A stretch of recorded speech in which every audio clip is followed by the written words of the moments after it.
ഇതാണ് കുടഗിരി. ഇതൊരു ഐലൻഡാണ്. ഇങ്ങനെ വളരെ ഭംഗിയായി നമ്മൾ വന്ന ഈ ബിൽഡിങ്ങിൻ്റെ അപ്പുറം ഇപ്പുറമൊക്കെ റൂട്ടുകളുണ്ട്. ഇങ്ങനെ കണ്ടില്ല, ഈ നടുപ്പാതയുടെ അപ്പുറം ഇപ്പുറയും ആയിട്ട് ഇങ്ങനെ സ്ഥലങ്ങളുണ്ട്.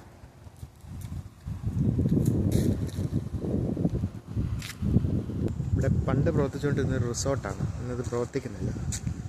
ഈ നടപ്പാതയുടെ രണ്ട് സൈഡുകളിലാണ് ഇതുണ്ട്. ഇപ്പുറത്തെ സൈഡിൽ സ്മോക്കേഴ്സിനൊക്കെ വേണ്ടിയിട്ടുള്ളൊരു പ്ലേസാണ്. പുറത്ത് നിൽക്കുന്നവർക്ക് കാണാനും മേലെ, അകത്തിരിക്കുന്നവർക്ക് സ്മോക്ക് ചെയ്യുകയും ചെയ്യാം. ഈ കാണുന്നതാണ് ഇവിടുത്തെ റെസ്റ്റ് ഹൗസുകൾ. ഇതിനൊരു ദിവസം 1500 രൂപയാണ് ഓരോ റൂമിനും. ഇങ്ങനെ റൂമുകളുടെ ഒരു ശൃംഖലയാണ്. ഇതെല്ലാം ഈ നടപ്പാതയ്ക്ക് ചുറ്റുമാണ്.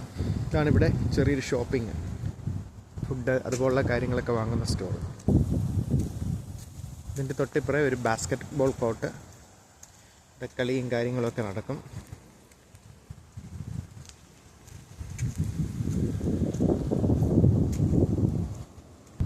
ഇതിൻ്റെ ഇടയ്ക്ക് ഇങ്ങനെ പാതകളുണ്ട്. ഇതൊക്കെ കടലിലേക്ക് പോകുന്ന പാതകളാണ്. ഇങ്ങനെ പോയി കടലിലേക്ക് പോകാം, അങ്ങോട്ടും ഇങ്ങോട്ടും ഒക്കെ ആയിട്ട്. കടലാണ് എല്ലാ റോട്ടിലും. ഇല്ലേ ഹട്ടുകൾ, ഇവിടെയാണ് ഫുഡൊക്കെ ഉണ്ടാക്കി എല്ലാവർക്കും ഫുഡ് കാര്യങ്ങളൊക്കെ സർവ് ചെയ്യാനും ഉണ്ടാക്കാനും. ഇത് ഒരു ഹട്ടിന് 500 രൂപയാണ് ചെറുതിന്. ഇവിടുത്തെ 500 അല്ലേ. കടൽ ഇവിടെ നിന്നാൽ കാണാം. ഈ വഴി ശരിക്കും പറഞ്ഞാൽ നടുക്കുകൂടിയാണ്. ഇത് മൊത്തം ഉണ്ട് റൗണ്ട് ചെയ്ത്.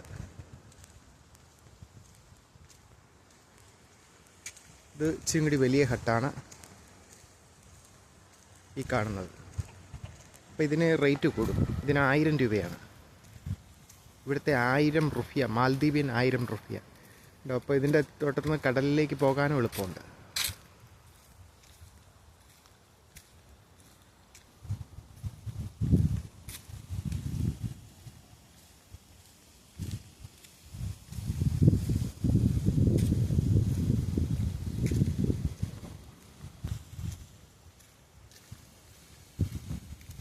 ഒരു കുഞ്ഞു പിള്ളേരുടെ ഒരു പാർക്ക് ഇവിടെയുണ്ട്. ആ പാർക്കാണിത് ഈ കാണുന്നത്. പിള്ളേരെയൊക്കെ കൊണ്ടുവന്ന് ഇവിടെ എല്ലാവരും ഈ പാർക്കിൽ ഊഞ്ഞാലാടിക്കുകയും പരിപാടിയെല്ലാം ഇതിൽ സ്പ്രിങ് പോലത്തെ സംഭവങ്ങൾ ഇവിടെ ഇവർക്ക് എൻജോയ് ചെയ്യാം. ഇത് പിള്ളേർക്ക് സൂപ്പർവിഷൻ ഉണ്ടെങ്കിൽ മാത്രമേ ഇത് തുറന്നു കൊടുക്കത്തുള്ളൂ. ഇതിൽ നടുക്ക് ഒരു കടലിലേക്ക് ഒരു പരിപാടിയുണ്ട്.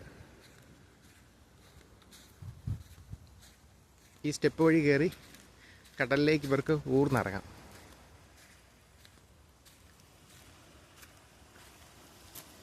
കണ്ടില്ലേ, അടുക്ക് ഇങ്ങനെ തിട്ടിട്ടിട്ടുണ്ട്. വേറെയും ഉൾക്കടലിലായിട്ട് ഇങ്ങനെ ഇട്ടിട്ടുണ്ട്. ഈ കരിങ്കല്ലൊക്കെ വിദേശ രാജ്യങ്ങളിൽ നിന്ന് കൊണ്ടുവന്ന് ഇവിടെ സ്ഥാപിച്ചേക്കുന്നതാണ്, ഇവിടെയുള്ളതല്ല. അതുകൊണ്ട് ഭയങ്കര കോസ്റ്റ്ലിയാണ് ഇവിടുത്തെ പരിപാടിയെല്ലാം. ഇവിടെ നിന്ന് ഇറങ്ങിയിട്ട് നമ്മൾ വീണ്ടും പുറത്തോട്ട് വരിക. ഇതിൻ്റെ തൊട്ട് ഓപ്പോസിറ്റായിട്ട് ടോയ്ലറ്റുകളുടെ കുറേ ടോയ്ലറ്റ്സ് ഉണ്ട്. കാരണം ഇവർക്ക് ടോയ്ലറ്റ്സ് ഒക്കെ ഉപയോഗിക്കാൻ വേണ്ടിയിട്ടാണ്. ഇതെല്ലാം ടോയ്ലറ്റ്സുകളാണ്. ഇപ്പോഴല്ലേ ഇങ്ങനെ വളഞ്ഞു വരുന്നൊരു ഭാഗമായത്. ഇങ്ങനെ ഈ കരിങ്കല്ല് കടലിലേക്ക് നീട്ടിയിട്ടേക്കുന്നത് വഴി നമുക്ക് പോവുകയൊക്കെ ചെയ്യാം.